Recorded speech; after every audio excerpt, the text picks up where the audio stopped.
Igreja agora. Salmo de número 90. Essa série, o nome dela é Os Salmos como o Louvor Cristão. Então pregarei do Salmo 90 até o Salmo 106, com exceção do Salmo 94, que é mais um salmo de lamento. Então semana que vem estarei pregando sobre o Salmo 91, que eu nunca preguei na vida. Eu nunca preguei o Salmo 91 na minha vida. Então vai ser a primeira vez no domingo que vem. É um desafio enorme, que é um salmo mais supersticioso aí. Não o salmo, né? O salmo não tem culpa disso. Mas acompanhe essa série. O motivo é para que a igreja aprenda cada vez mais a cantar louvores a Deus e entenda o porquê nós fazemos isso. Vamos ler o Salmo? Salmo 90, diz assim: Senhor, Tu és o nosso refúgio, sempre de geração em geração. Antes de nascerem os montes e de criares a terra e o mundo, de eternidade a eternidade, Tu és Deus. Fazes os homens voltarem ao pó, dizendo: retornem ao pó, seres humanos. De fato, 1000 anos para ti são como o dia de ontem que passou, como as horas da noite. Como uma correnteza, tu arrastas os homens. São breves como o sono. São como a relva que brota ao amanhecer. Germina e brota pela manhã, mas à tarde murcha e seca. Somos consumidos pela tua ira e aterrorizados pelo teu furor. Conheces as nossas iniquidades, não escapam os nossos pecados secretos à luz da tua presença. Todos os nossos dias passam debaixo do teu furor. Vão-se como murmúrio. Os anos de nossa vida chegam a 70 ou a 80 para os que têm mais vigor. Entretanto, são anos difíceis e cheios de sofrimento, pois a vida passa depressa e nós voamos. Quem conhece o poder da tua ira? Pois o teu furor é tão grande como o temor que te é devido. Ensina-nos a contar os nossos dias para que o nosso coração alcance sabedoria. Volta-te, Senhor. Até quando será assim? Tem compaixão dos teus servos. Satisfaze-nos pela manhã com o teu amor leal, e todos os nossos dias cantaremos felizes. Dá-nos alegria pelo tempo que nos afligiste, pelos anos em que tanto sofremos. Sejam manifestos os teus feitos aos teus servos, e aos filhos deles o teu esplendor. Esteja sobre nós a bondade do nosso Deus soberano. Consolida para nós a obra de nossas mãos. Consolida a obra de nossas mãos. Feche seus olhos.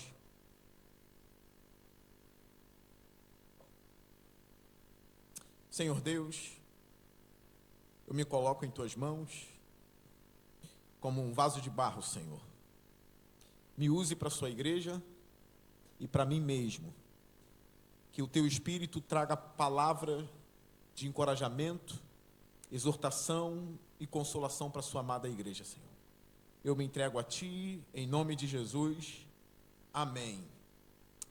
Meus irmãos, os salmos são importantes para toda a igreja. Por que que o título dessa série de mensagem é Os Salmos como Louvor Cristão?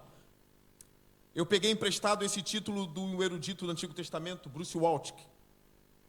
E eu entendo que os salmos não são canções apenas para os judeus, mas é para toda a igreja. Serve de ajuda para toda a igreja, para todo aquele que serve a Jesus Cristo.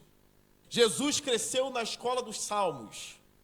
Jesus, como um bom judeu, cresceu aprendendo salmo em casa com os seus pais, como todo bom judeu.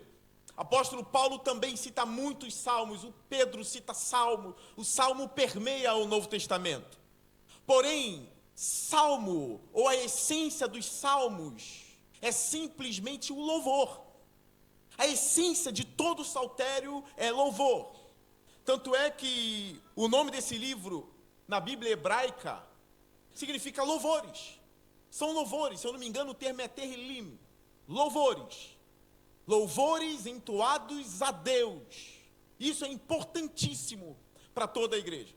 A gente precisa aprender a louvar o Senhor. A gente precisa entender o que fazer num culto público. A importância dos louvores na vida da igreja. Nós não estamos aqui para cantar junto do Roberto Carlos, ou não estamos aqui para cantar junto da Anitta. Louvores são coisas celestiais dadas aos homens.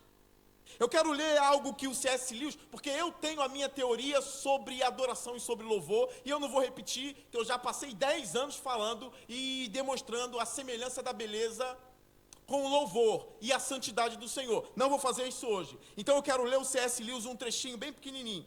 C.S. Lewis diz o seguinte: penso que temos prazer em louvar o que amamos, porque o louvor não expressa apenas nossa satisfação, ele a completa. O prazer é incompleto até ser expresso. Eu vou repetir. Penso que temos prazer em louvar o que amamos. Grava isso. Nós temos prazer em louvar o que a gente ama. Porque os louvores não expressam apenas satisfação. O louvor expressa satisfação também. Mas não somente isso. Nós temos gostos em nosso coração. Nós temos satisfações em nosso coração. O louvor expressa isso. O louvor vai expressar os desejos do meu coração. Vai expressar aquilo que a minha alma gosta. O louvor vai colocar isso, vai querer externar isso. Toda a minha satisfação vai querer ser expressa, ou precisa ser expressa, pelo louvor. E aí o Lewis continua. Ele não somente expressa a nossa satisfação, ele a completa. O que significa? Eu tenho satisfação na alma. Eu vou dar um exemplo. Imagine um rapaz noivo de uma moça que ele ama muito. Ele é completamente apaixonado por essa moça. E eles vão casar. E aí ele vai para um jantar somente com ela, sem o pai dela. Só ele e ela. Aí ele está ali naquela mesa de jantar. E ele está olhando para ela, e ele está muito apaixonado, ele está muito encantado, porque ele vai casar com essa moça. Tudo isso está na alma dele. Toda essa satisfação e esse gosto está na alma dele. Mas enquanto ele não abrir a boca para dizer, eu amo você. Enquanto ele não abrir a boca para expressar, você é linda demais, ele não é completo. Ele só é completo quando ele expressa isso, quando ele fala isso, quando isso vem com elogios. Aí a satisfação é completada. O desejo, o gozo do coração dele só é completado por meio do louvor. Então, não tem essa de eu estou na igreja e estou cantando no espírito. O cantar no espírito para o crente é ficar ali só no coração quietinho, louvando. Tudo bem.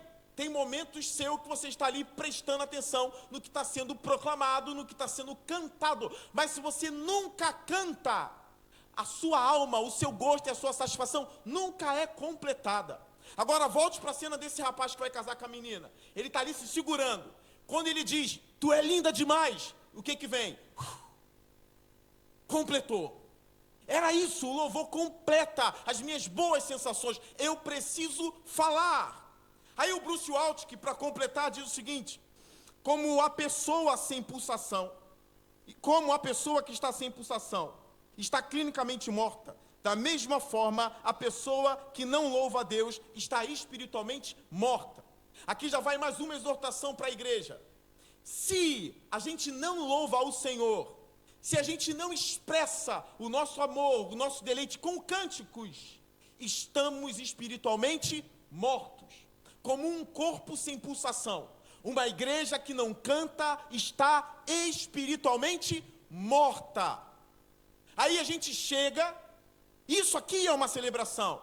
Aí de repente eu estou ali no meu cantinho e você fala, o pastor prega, ensina isso, mas ele não está cantando muito hoje não. Eu vou pregar, você não. Eu vou pregar, e a minha voz não é mais igual antes. Para quem não sabe, ela vai falhando, se eu não cuidar eu fico sem voz. E aí eu vou pregar, vou pedir a Débora para me ensinar, e vocês vão ter que aprender também. Libras, não sei nada. Como que é, eu amo Deus? Assim e assim. Eu te amo. Amem a Deus. Eu estarei pregando. Então por isso que às vezes eu guardo a minha voz. E por mais que eu esteja num dia em que eu não estou com muito coração para cantar, eu canto sem vontade. Porque eu sei o que minha alma sente por Deus, ainda que naquele dia ela não esteja sentindo. Eu sei o que ela sente por Deus. Eu não sou dirigido pelas minhas sensações. Eu não estou sentindo, então não canto, porque eu sou um homem sincero. Tu não é sincero, tu é bobo. Tu não é sincero. Aí eu olho lá, eu ia dar um exemplo, não vou dar não. Então é o seguinte, não está com vontade de cantar? Perscrute sua alma. Tenta entender sua alma, e aí racionalmente você vai dizer, eu amo o Senhor. Eu sei que eu amo. Hoje a minha alma não está tão bem assim, porque os nossos louvores são deficientes. Os nossos louvores são deficientes. E é uma coisa que eu aprendi com o erudito que eu citei no início da pregação. A gente vai cantar, mesmo sem vontade, porque a gente sabe que ama a Deus. Mas se é sem vontade o ano todo, tem um problema também. A não ser que você esteja passando uma prova igual Jó. Está se estendendo, não com a mesma intensidade, mas uma prova longa, que tem envenenado a sua alma, mas que no fim vai ser para a glória de Deus e para o seu bem, crente. Tirando esses exemplos, se durante 2 anos, 3 anos, você não é um louvador, você está com um problema seríssimo. É como um corpo que não reage. Uma igreja que não canta é um grande defunto. Aí a gente vai entender os salmos de louvores a Deus. Pelo menos nessa série do Salmo 90, 91, a gente vai entender muitas coisas, mas nos salmos existem imperativos. Por exemplo, cantem ao Senhor, louvem ao Senhor, batam palmas, são imperativos.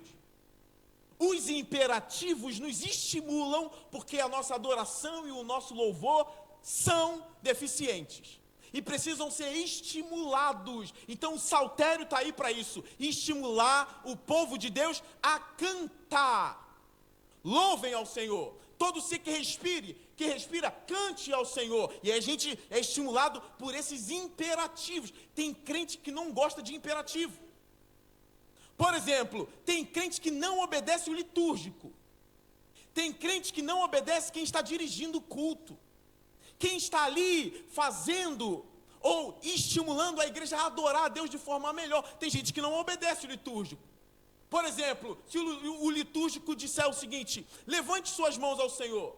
Eu sei que tem gente que vai falar, eu não levanto, eu não estou com vontade e eu não obedeço. Eu só levanto quando eu quero. Só que nós aprendemos os imperativos com a Bíblia. E o Salmo, gente... O que é inspiração? Não é igual o Chico Xavier, que está sentado, aí o olhinho dele começa a tremer e ele começa a escrever alguns recadinhos. A inspiração não é isso. O salmista está ali escrevendo de todo o coração. E quando ele diz louvem ao Senhor, ele está convocando o povo a louvar. Ele está escrevendo da perspectiva do olhar dele, da intenção do coração dele. Ele quer que o povo cante. Ele quer que o povo adore melhor. Aí ele começa a escrever. O Espírito está atuando nesse processo de inspiração. Mas o autor sabe o que ele quer alcançar. É por isso que os salmistas dizem, convoca o povo a cantar, a bater palma, a dançar, a tocar instrumentos.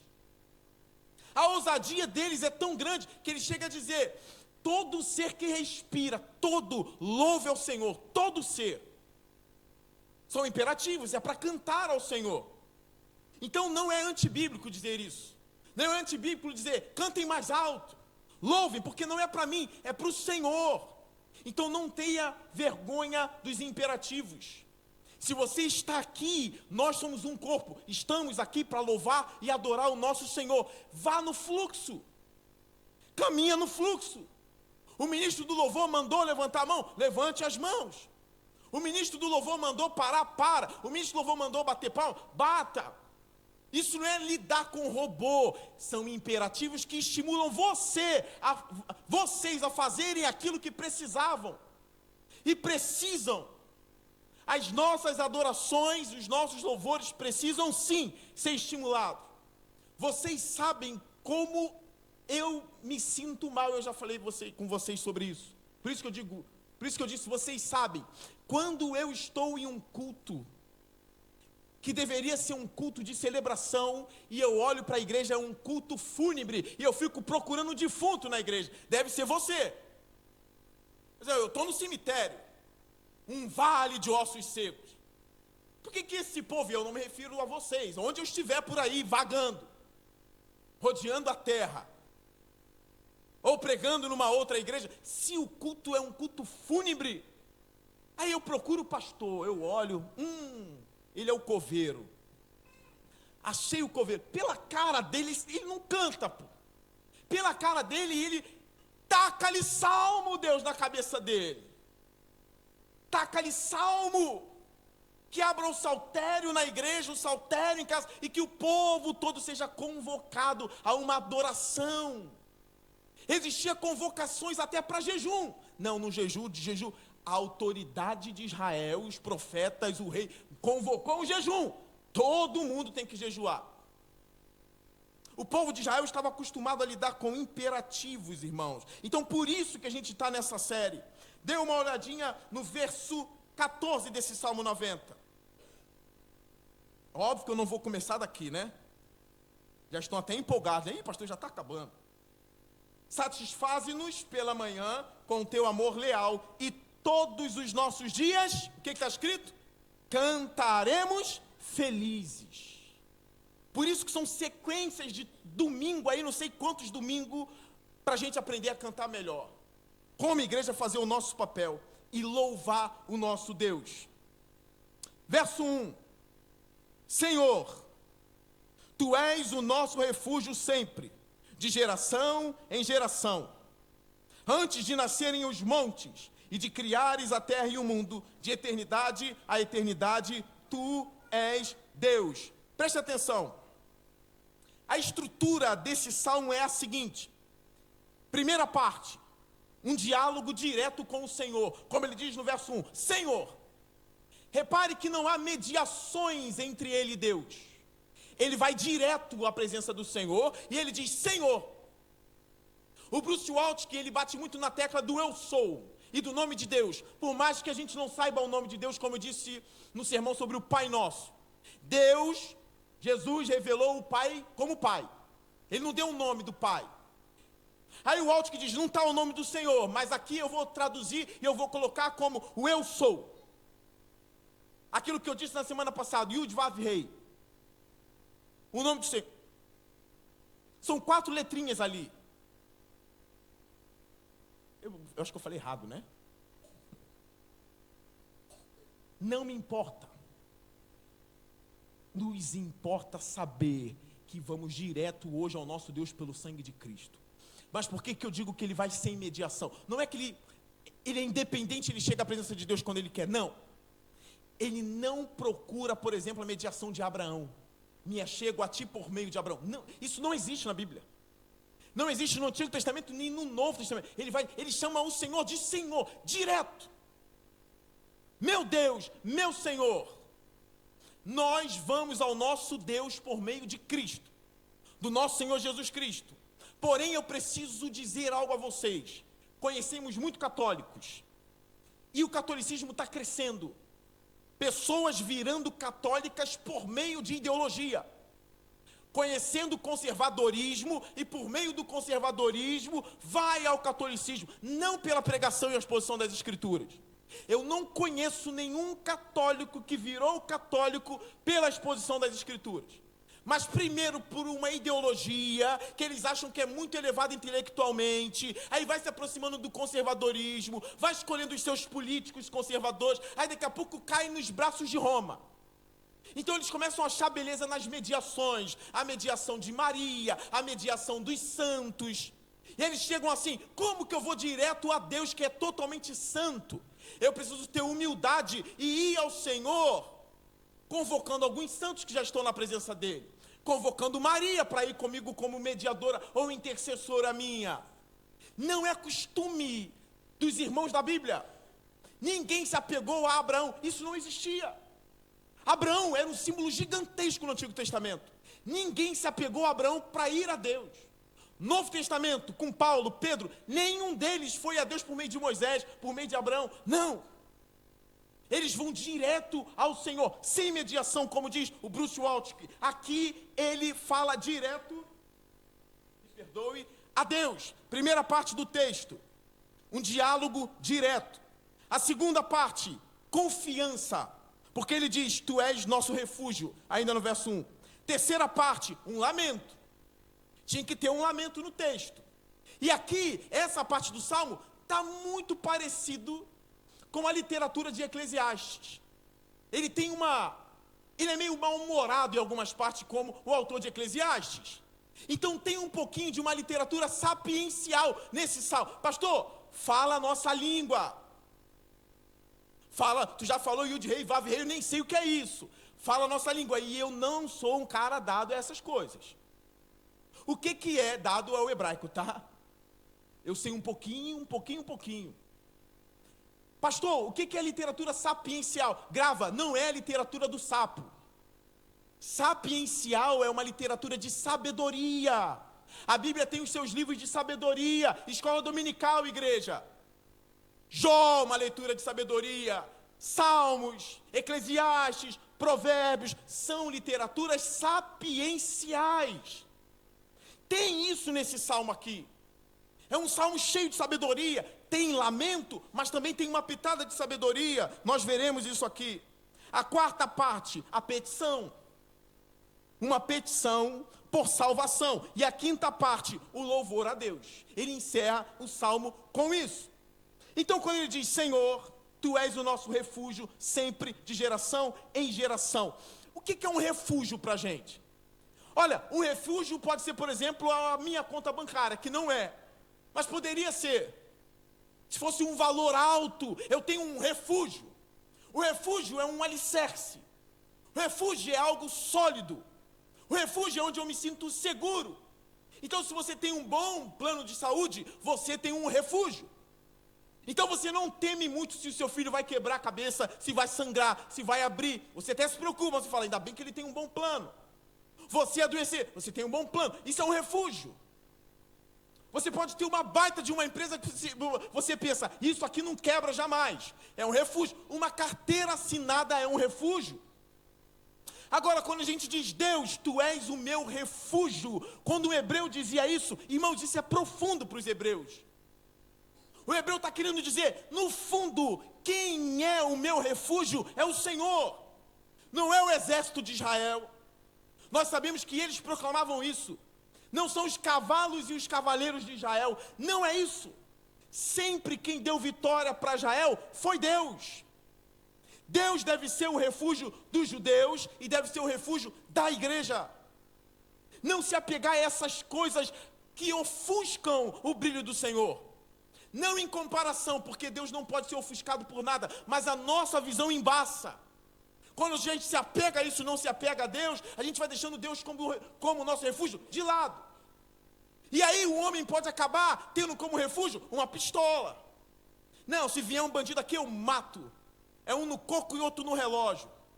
Ou eu tenho um Doberman aqui na minha casa. Preste atenção. Deus é o refúgio dos santos. Isso é poderoso. É isso que me faz ir e vir. A gente precisa voltar a falar isso. Há um guarda em Israel e há um guarda na igreja. Deus guarda o seu povo. Deus livra o seu povo, sim. Eu sei que, por outro lado, a gente aprendeu muitas coisas na quarta-feira.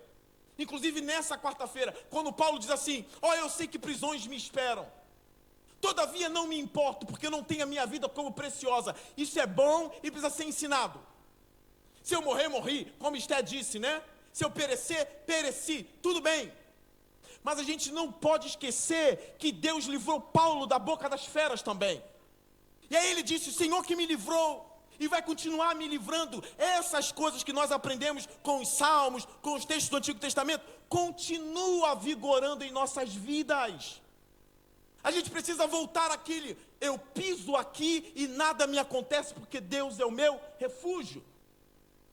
Eu recebo tal coisa em minha casa e nada me fará mal, porque Deus é o meu refúgio. Não temo ameaças, não temo ninguém, porque Deus é o meu refúgio. Onde ficaria você se o seu dinheiro não pudesse te ajudar? Imagine se você fosse um perseguido pela justiça do país. Você estava lascado, dinheiro nenhum ia te salvar. se você fosse ameaçado de ser preso injustamente, aí aquilo que deveria ser preservado por muito tempo, agora teria o seu de fato, ou seu valor precioso em sua vida, porque você diria: agora eu só tenho Deus. Agora eu só tenho Deus, Ele que me guarda, Ele é a minha caverna santa, onde eu entro e eu digo: Senhor, que nem um urso entre aqui, que nenhum leão entre aqui, eu quero estar protegido debaixo das tuas asas. É o que o salmista fala no Salmo 91. Deus é o nosso refúgio. Leve isso a sério, igreja. Leve isso a sério. Continua. Sempre, de geração em geração. Verso 2. Antes de nascerem os montes e de criares a terra e o mundo, de eternidade a eternidade, tu és Deus. Presta atenção. Tem um conflito aqui. Eu acredito que o salmo é de Moisés. Por mais que alguns digam que não. Eu acredito que é de Moisés mesmo. Esse salmo é de Moisés. Tem um conflito, porque a cosmogonia antiga, como alguns dizem, a cosmologia, acreditava, as pessoas, numa mitologia, de que a terra, chamada hoje de mãe natureza, na antiguidade era chamada de mãe terra, teve dores de parto. Agora imagine o planeta Terra tendo dores de parto. É o que se acreditava na época. E nessas dores de parto, a terra deu muitos filhos. A terra gerou muitos filhos. Adivinhem quem são esses filhos? Não somos nós, são os montes. Então, o antigo, quando olhava para os montes, aquilo era o padrão de antiguidade para eles. Eles olhavam para os montes e diziam assim: filhos da terra. A terra pariu, eles são os filhos do planeta Terra. Não chamado de planeta, né? São filhos da terra. Aí quando Moisés diz isso aqui, antes de nascerem os montes, aí você pega, opa, Moisés acredita nisso também.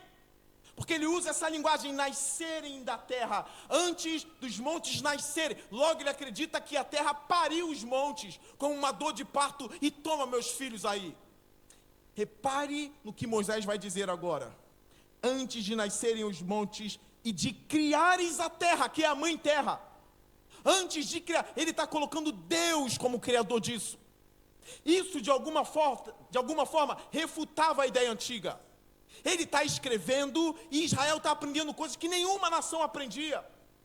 E eu sei que tem teólogo dizendo: Israel não passa de uma imitação dos outros povos.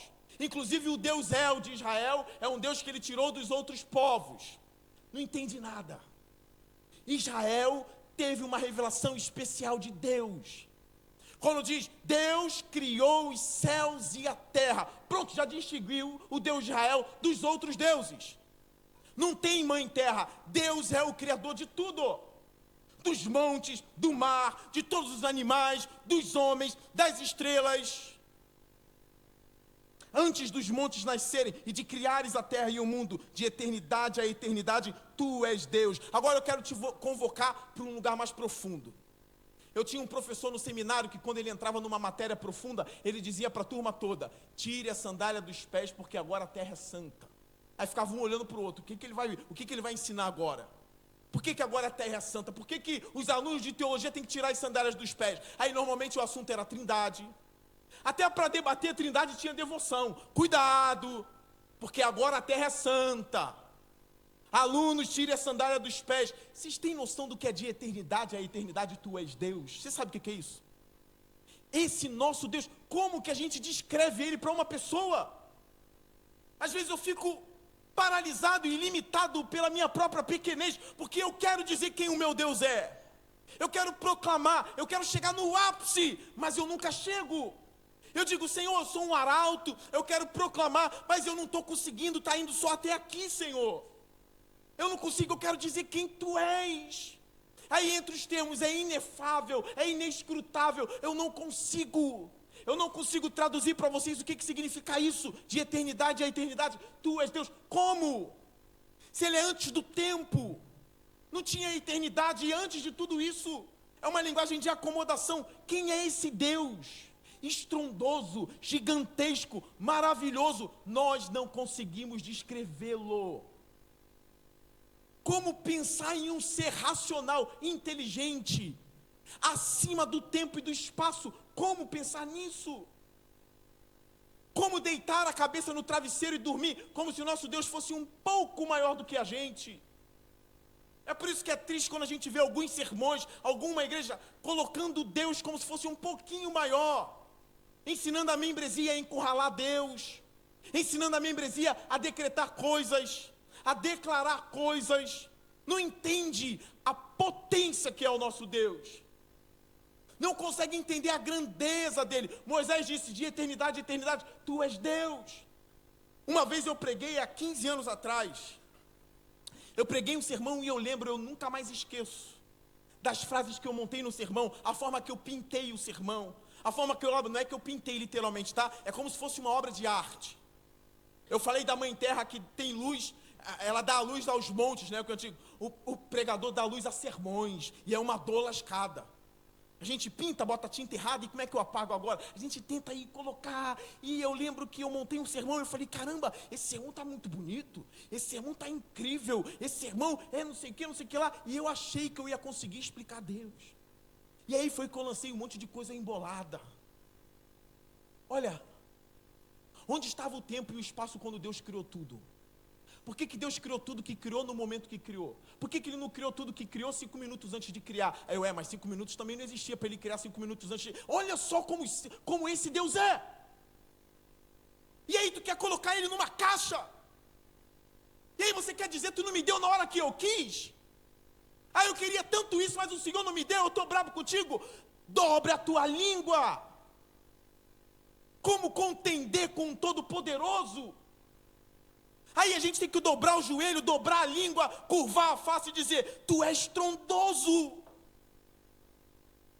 Tu és estrondoso. Quem sou eu para reclamar algo?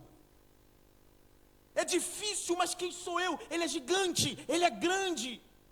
Ele é acima do tempo, do espaço. Nele nos movemos, existimos e somos. Quem é você para colocar Deus na parede? Para com isso. Você não coloca um policial na parede porque tu é medroso e tu quer colocar o Deus eterno na parede? Não consegue enfrentar nada, nem ninguém.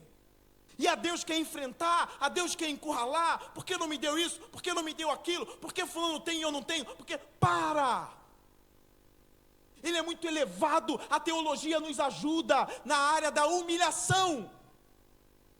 A teologia não deveria deixar homens soberbos, a teologia deveria humilhar os homens, para que de repente na humilhação a gente possa louvar a Deus verdadeiramente. Agora, Senhor, que eu fui humilhado, eu entendo, tu és magnífico, porque na soberba não tem como fazer isso. A teologia deveria nos colocar de joelhos, como eu aprendi no seminário. E aí eu fiquei chocado, eu estava no seminário estudando teologia, e no final da aula o professor disse: todos os alunos agora de joelho. Eu falei: epa, como assim? Eu estou na sala de aula. Todos os alunos de joelho. Estávamos numa matéria sobre Agostinho e Calvino. Todos os alunos de joelho, todos os alunos dobraram o joelho. E eu vi aquele professor orando e chorando. Eu falei: teólogo chora. Teólogo chora. Deveria. Porque ele não consegue explicar Deus, e isso que o faz adorá-lo. Deus é eterno, nós não somos. Precisamos voltar a louvar a Deus como aquilo que Ele verdadeiramente, ou tendo aquilo que Ele verdadeiramente é na nossa mente: eterno, infinito, imortal, todo-poderoso, todo-benevolente. Tem um glória aí? Olha o verso 3: faze os homens voltarem ao pó, dizendo: retornem ao pó, seres humanos. Retornem ao pó, seres humanos. Eu lembro dessa frase mais ou menos com Adão, né?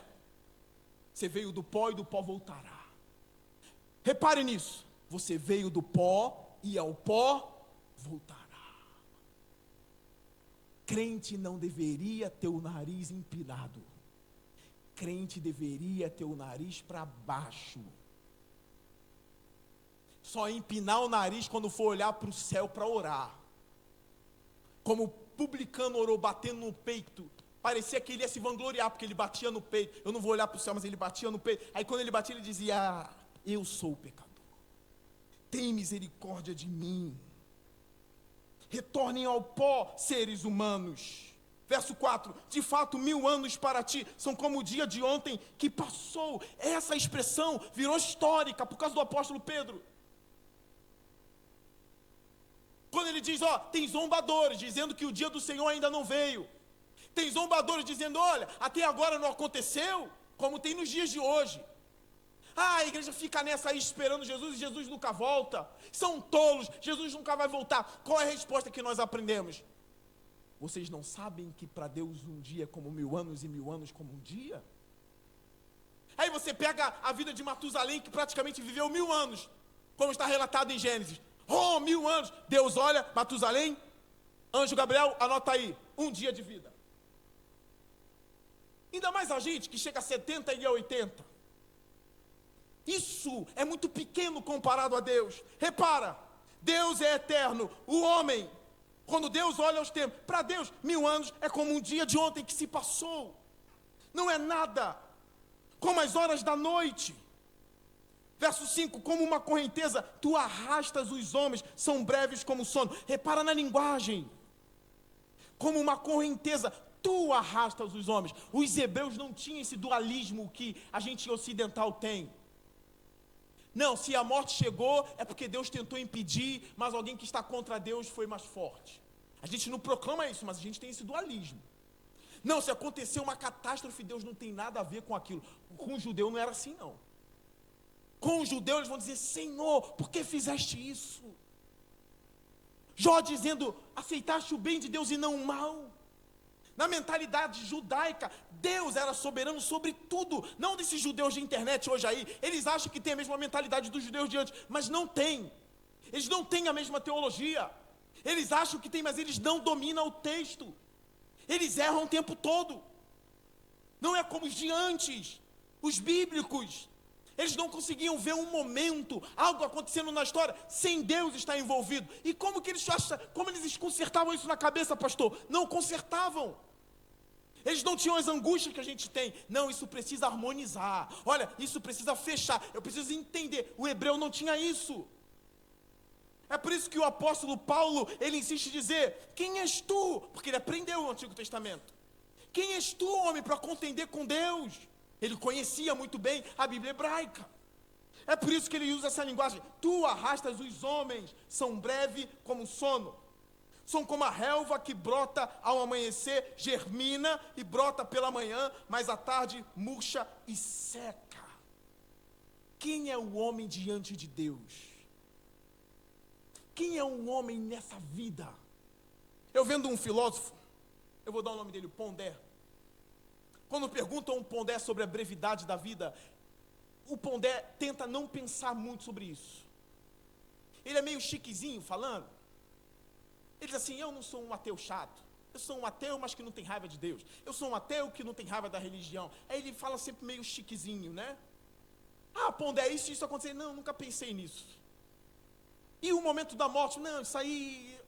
Todos os homens deveriam pensar no seu fim. Todos nós deveríamos pensar no último dia da nossa vida. E isso traz benefícios, como nós veremos nesse salmo aqui. Eu quero lembrar uma coisa, eu não sei se você ouviu isso durante a semana. Os homens que estavam aqui no churrasco dos homens ouviram. Você vai morrer. Aí, tá, eu estou vendo alguns olhinhos aí brilhando assim. Você vai morrer. Eu não sei se eu estarei no seu sepultamento ou se você estará no meu. Não sei, mas você vai bater as botas. Como que fica a sua situação? Você é muito breve. Você é muito breve. É por isso que a gente tem que ter uma inclinação de louvor a Deus todos os dias. De levantar, dobrar a cabeça. Obrigado por esse alimento. Obrigado pelo tempero que está nessa comida. Pelo sal. É curtir esse momento agora. Uma vez eu aconselhando uma moça que queria morrer. E a moça não estava tendo momentos de alegria durante muito tempo na vida dela. E eu disse para ela o seguinte, olha, algum momento no dia você sorri? Ela disse, não. Há quanto tempo você não sabe o que é dar um sorriso? Muito tempo eu não sei o que é dar sorriso. Eu falei, ih, rapaz. A coisa está séria, porque a gente é breve, mas essa pessoa está com uma inclinação a ficar mais breve ainda. Aí eu aconselhando ela, usando as escrituras, conversando com ela, e eu disse para ela o seguinte, quando Deus te der a oportunidade de rir, e Ele pode te dar em breve, às vezes numa companhia, numa piada engraçada de crente, não do mundo, uma piada engraçada de crente, porque crente faz piada. Crente faz piada, crente é alegre, crente brinca. Tudo de forma sadia. Aí eu digo, eu disse para ela, quando Deus te der a oportunidade de sorrir, aí eu falei para ela, olha para mim, você vai dar o melhor sorriso da sua vida naquele momento. Aproveita aquele momento do sorriso e se alegre. Ela ficou me olhando, parece que ela nunca tinha ouvido aquilo. Eu falei, se alegra. Ou é algo engraçado que você está vendo, ou você chegou numa festa que você sentiu a alegria de estar ali, ou no almoço, está muito alegre. Curta esse momento, porque isso vai passar. Curta o momento que Deus está te dando naquela hora. Nós teremos uma alegria eterna, nós sabemos disso, mas por enquanto a vida é breve. Aproveita, agradeça pelo simples fato de um prato de comida, agradeça ao levantar da cama, para de pensar somente nos problemas, agradeça porque a vida é breve.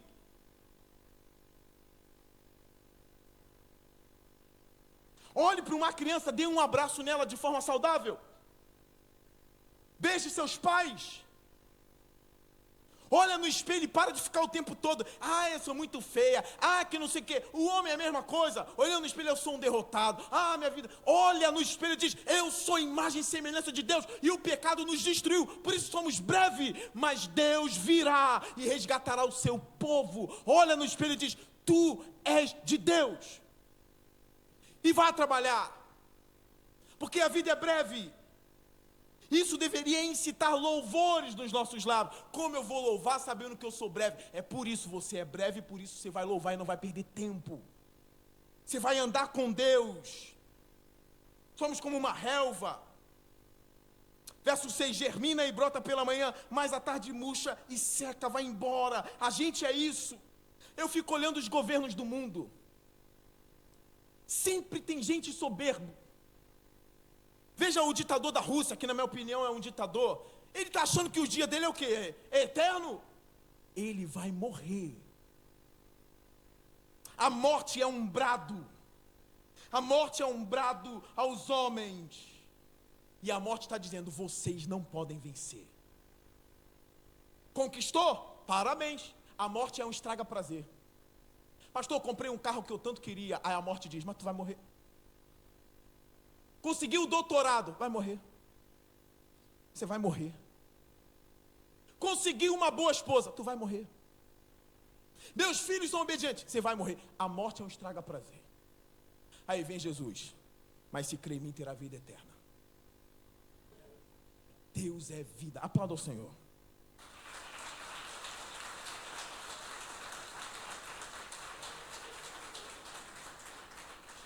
Vocês provaram do que é um imperativo agora? Para estimular a alma de vocês naquilo que eu estou fazendo, não é à toa, para aquilo que eu estou falando. E aí vai estimulando, vocês vão aprendendo e absorvendo. Verso 7, são consumidos pela tua ira, são os nossos dias, e aterrorizados pelo teu furor. Conheces as nossas iniquidades, não escapam os nossos pecados secretos à luz da tua presença. Essa parte é dedicada profundamente a Israel. Provavelmente Moisés está tendo em mente aquele Israel que vivia pecando, e a ira de Deus sobre Israel.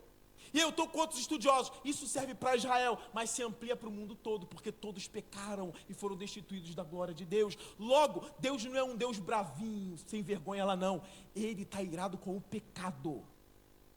Quando Moisés fala, o teu furor nos aterroriza, não é que Deus é um mal encarado não, zangadão, como aqueles 7 anões tinham zangado, né? Só vivia atazanado,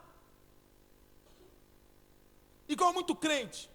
Aí a gente faz projeções. Deus deve ser assim também. Não. Deus é lindo. Eu nunca vi nada tão suave em minha vida.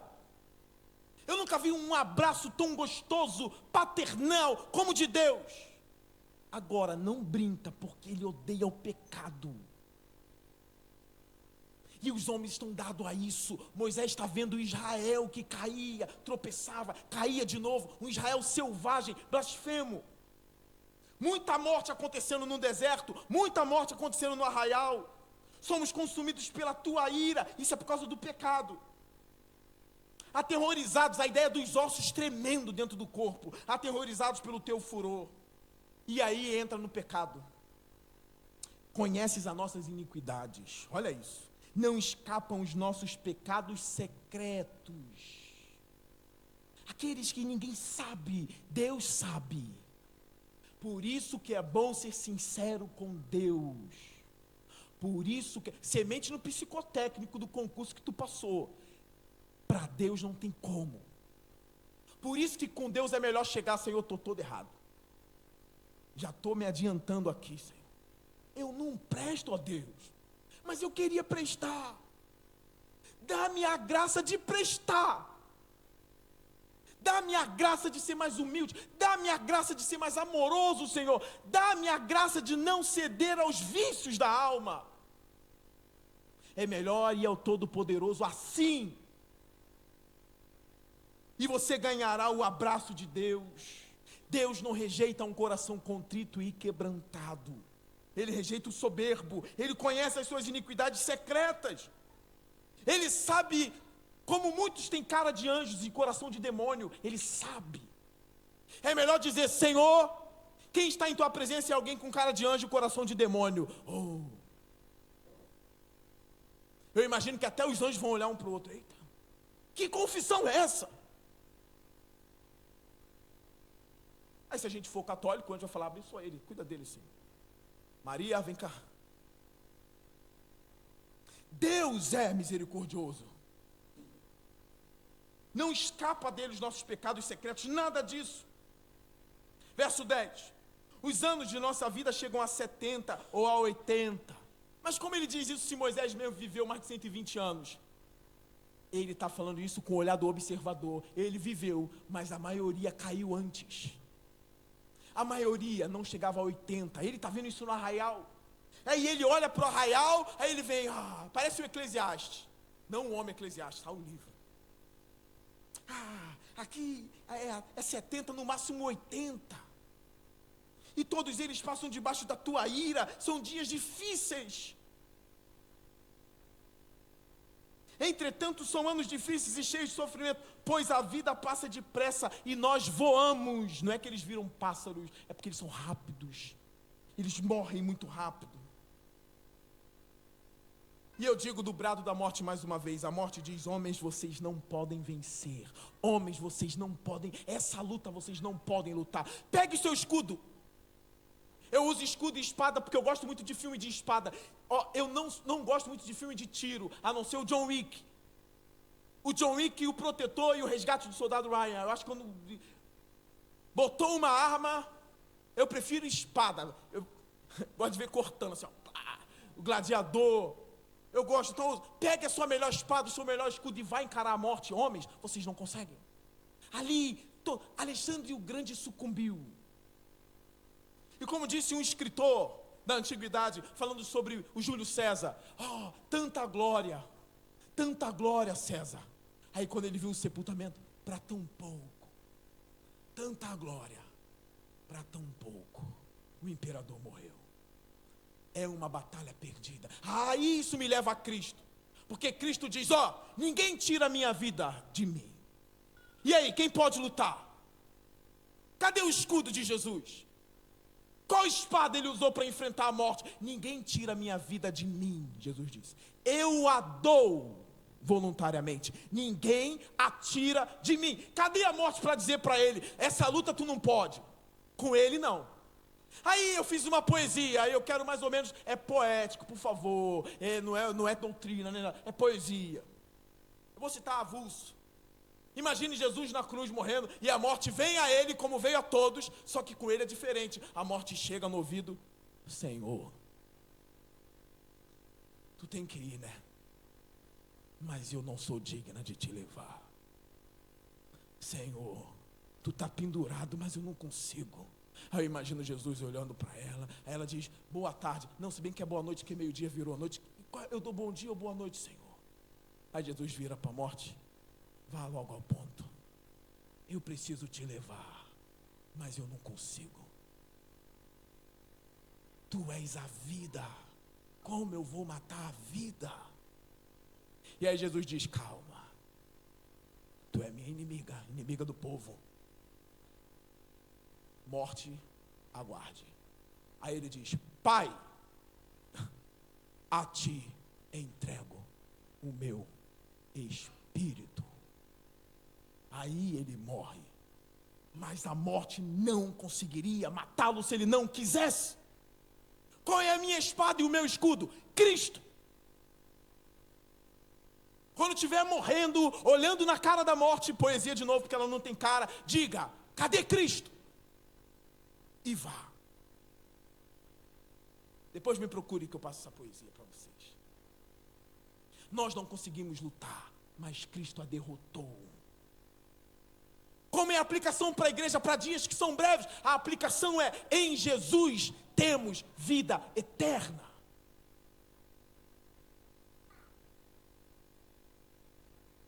Verso 11: quem conhece o poder da tua ira? Pois o teu furor é tão grande como o temor que te é devido. Ensina-nos a contar os nossos dias, para que o nosso coração alcance sabedoria. Eu preguei o Salmo 90 2 anos atrás de manhã. Aí tem uma pregação no YouTube minha sobre o Salmo 90, 28 minutos. Aí você sabe que não é à noite, é de manhã que eu estou pregando. Aí está lá uma pregação, 1h05, sabe? Isso aqui foi à noite. 1h é à noite. Foi um resumo do Salmo 91. E aí eu disse a vocês o seguinte: Deus me ensina a contar os dias. E aí quando eu sou, quem estava na pregação sabe, eu conto os dias e descubro que eu sou breve. E aí quando eu descubro que eu sou breve, eu encontro sabedoria. Eu sei a limitação. Eu refleti sobre os meus dias, sobre a morte. Deus me ensinou a entender a brevidade da vida, tendo a eternidade dele como parâmetro. Aí eu sei, meus dias são breves, e por isso eu encontro sabedoria. Eu fico mais sábio, eu não vou desperdiçar meu tempo. Eu sei que ele é breve. A comunhão com Deus deve aumentar para quem entende os dias. Os louvores a Deus devem aumentar para quem entende que os dias são breves. A comunhão deve aumentar para quem sabe que os dias são breves.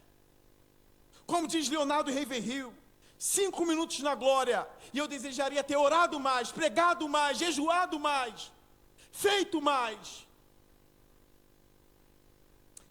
Aprenda a contar os seus dias e faça mais para o reino de Deus. Não perca tempo, faça. O trabalho de vocês não é em vão no Senhor. Verso 13: volta-te, Senhor, até quando será assim? Tem compaixão dos teus servos. É um lamento. Satisfaze-nos pela manhã. Olha agora o pedido dele: vem para perto. Eu sei que pecamos, eu sei que tua ira se acendeu no arraial, mas olha a intercessão: volta. Tem compaixão dos teus servos. Satisfaze-nos pela manhã com o teu amor leal. O que você tem logo no café da manhã? O amor leal de Deus. Aí ele diz: e todos os dias cantaremos felizes. Ou seja, louvores entoados a Deus pelo amor que ele derramou em nossos corações. Nesse salmo, os louvores são entoados porque Deus derramou o amor dele pela manhã. Faça isso, Senhor, logo pela manhã. Nos satisfaça com o teu amor leal. Aí cantaremos felizes. Louvaremos felizes. Você já teve fase de vir para o culto vibrando? Já teve, né? Por que às vezes a gente não está mais nessa fase? Por que a gente desanima? A gente parou de refletir. A gente parou de pensar. Volte a pensar a redenção. Volte a pensar em alguns textos específicos. Como nós trabalhamos quarta-feira passada, fixamos os nossos olhos naquilo que não se vê, porque o que se vê é transitório. Fixamos os nossos olhos e por isso não desanimamos, porque a cidade celestial está aqui, fixada. E isso nos impede de desanimar. Agora, se você perde isso de vista, você só tem essa vida aqui, tem que pagar a conta, tem que não sei o quê, tem um filho para cuidar, e tem a igreja para fazer, e tem um trabalho, e tem uma dívida para pagar, e tem aquilo, você perdeu a alegria. A sua alegria está sendo roubada e sepultada pelas preocupações da vida. Imagine, você só pensa nisso. Está muita coisa dando errado na minha vida, o casamento não está bom, as amizades não estão boas, a igreja não está boa, e não sei o quê. Aí você começa a se encher de coisas que abatem a alma. Isso não é sábio. O que é sábio? Peraí, eu tenho que ter pensamentos competidores. O que são pensamentos competidores? São pensamentos que irão competir fortemente contra esses que abatem a alma. Um pensamento competidor: estou fixando os meus olhos em Cristo, na eternidade. Aqui as coisas estão dando errada, mas não tem problema. Eu verei a Cristo um dia e vou me alegrar profundamente, porque o Salmo diz: na sua direita há delícias sem cessar. Há delícias na presença de Deus. Há delícias sem cessar na presença dEle. Isso aqui é passageiro. Olha como a mente muda. Eu cheguei a dizer quarta-feira, tem gente que tem medo de clicar em e-mail. Vocês sabiam disso? Aí liga para o primo: poxa, clica no e-mail aqui da minha faculdade ou do meu trabalho que eu estou nervoso, estou em pânico, eu não sei o que o meu chefe falou. Tem medo de clicar, assim ó. Não é assim, é no mouse, quase quebrei meu dedo. É no mouse. Tem medo, olha para o e-mail, abro ou não abro, abro ou não abro, abro ou não abro. Ah, primo, abre para mim. Se você tem Cristo como supremo em sua vida, o que é um e-mail? Você vai encarar o Deus Todo-Poderoso naquele dia. O que é uma entrevista de emprego? Para quem tem essa cosmovisão: eu verei a Deus, estarei diante do Todo-Poderoso um dia. O que é uma entrevista de emprego? Eu vou botar a melhor roupa e eu vou encarar aquele homem lá. Começa a mudar, e a gente vai vencendo esses pensamentos competidores contrários. Eu cheguei a dizer para vocês quarta-feira, eu aconselhei uma menina uma vez, que nem é mais menina, já é velha, que queria se matar porque não passou no vestibular. E aí, olha como está a geração. Aí a gente tem que dar um choque de: o que é o vestibular? Não passou, não passou. Aí a mentalidade do crente, que é tido como chato por outros: eu não serei reprovado por Cristo. Posso ser reprovado em tudo quanto é prova, mas em Cristo estou seguro. Melhor do que passar em prova é ter o nome escrito no livro da vida do Cordeiro. Isso é o que Jesus ensina. E a gente vai combatendo os pensamentos intrusivos, que está na moda falar isso, com teologia. Os discípulos expulsaram demônios, curaram, ressuscitaram mortos. Senhor, os demônios nos obedecem. Qual é a palavra de Jesus? Não se alegrem por isso. Antes, alegrem-se por terem um nome escrito no livro da vida.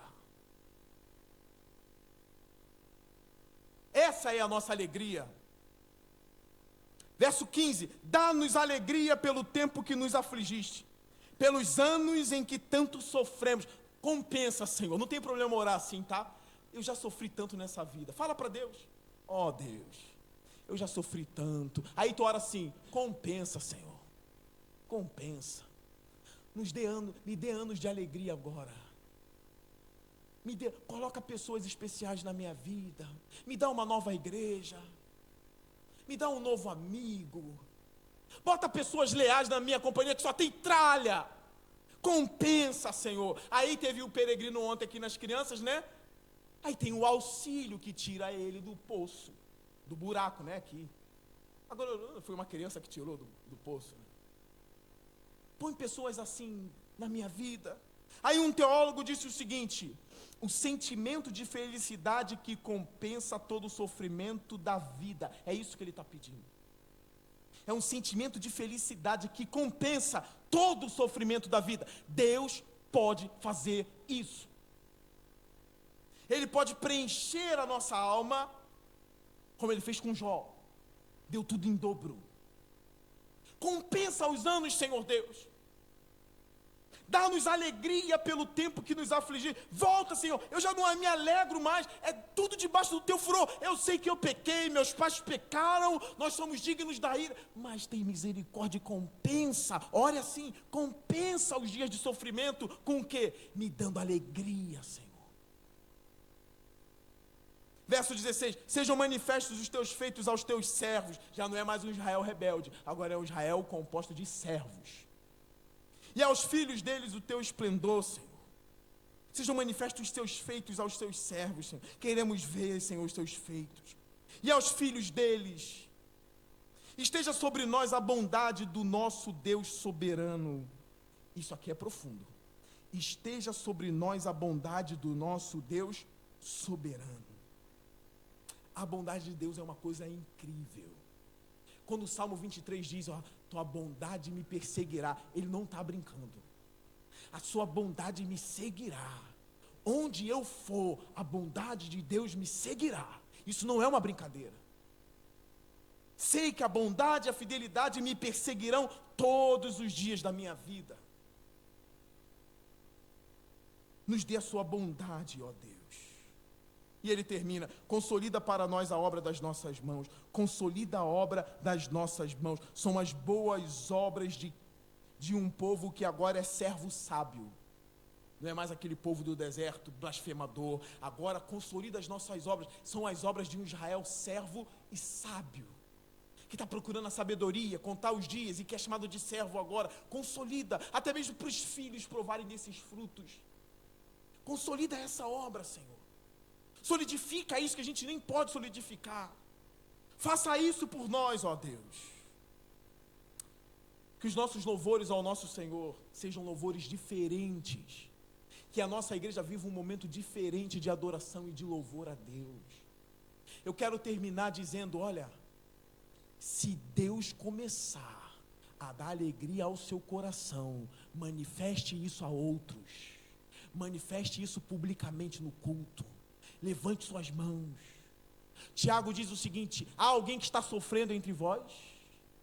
Que ele ore. Há alguém alegre? Que ele cante louvores. Vocês entenderam isso? Senhor, compensa o sofrimento. Compenso. Manifeste publicamente aqui. Louve o Senhor de verdade por causa do amor dele. Levante suas mãos. Cante alto. Que essas paredes estremeçam com os louvores de vocês. Mas eu quero ver a alegria de vocês. Porque eu quero me alegrar com quem se alegra. Como eu postei esses dias, chorar com os que choram talvez não seja tão difícil. A gente não tem dificuldade em sentir pena. Já reparou quando a gente está numa posição superior? Fulano perdeu tudo, coitado. Agora se fulano vence o tempo todo e tu não, como é que fica? Tu consegue se alegrar com quem se alegra? Consegue? Qual é o sentimento que vem? Só ele tem. Eu não tenho nada, só ele tem. Se alegrar com quem se alegra é muito difícil, tá? Muito difícil. E quando eu ver vocês vibrantes e alegres, eu quero sorrir com quem não sorri há muito tempo. E aí eu quero me alegrar com você pelo benefício que Deus tem feito e fará na sua vida. Amém? Vamos melhorar os nossos louvores. Senhor Deus, que esse sermão fique gravado nos corações essa noite. Perdoe os nossos pecados e nos dê alegria. Nesse momento, Senhor Deus, eu quero abençoar o pão e o cálice, Senhor Deus, porque isso não é mais para encher o nosso estômago. Esse pão será comido agora em memória do seu corpo na cruz. Esse sangue será bebido, Senhor Deus, esse cálice em memória do teu sangue derramado na cruz do Calvário. Que a igreja faça isso, sabendo que Jesus nos salvou. Que a salvação foi por meio dele. E que a igreja faça isso sabendo que ele voltará. Ele vai rasgar os céus. E vai nos alegrar com a beleza da sua face. E nós vamos louvar. E os nossos sentimentos serão completados pelos nossos louvores a Cristo.